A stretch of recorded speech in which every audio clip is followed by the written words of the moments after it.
The Roman governor Pontius Pilate stood before the crowd, his voice firm, yet uncertain. "I have examined this man, and I find no fault in him." For a moment silence hung in the air. Then suddenly a deafening roar erupted.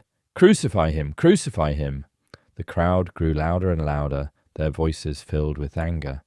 They demanded the release of a criminal, Barabbas, instead of an innocent man. Jesus Christ! Pilate knew the truth. Jesus had done nothing wrong, but fear took over, and in the end he gave in. The walk to Calvary. Jesus was handed over, beaten, wounded, exhausted. He was forced to carry a heavy wooden cross through the streets. Thousands lined the road.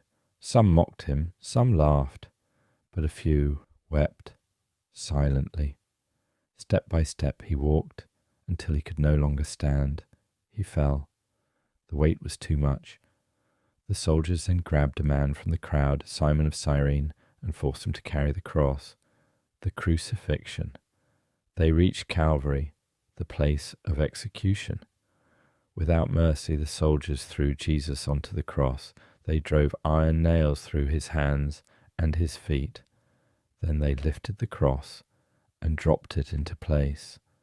The pain was unbearable, yet in that moment of suffering, Jesus spoke words no one expected.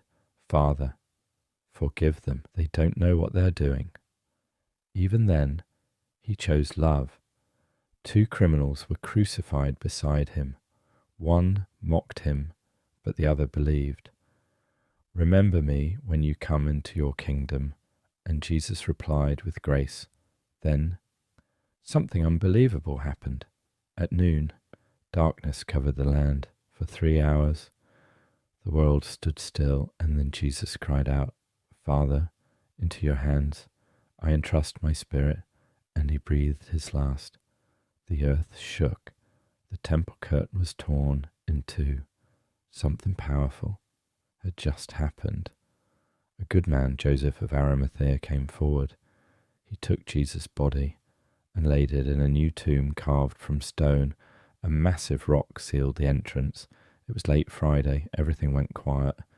But deep down, everyone knew this was not the end.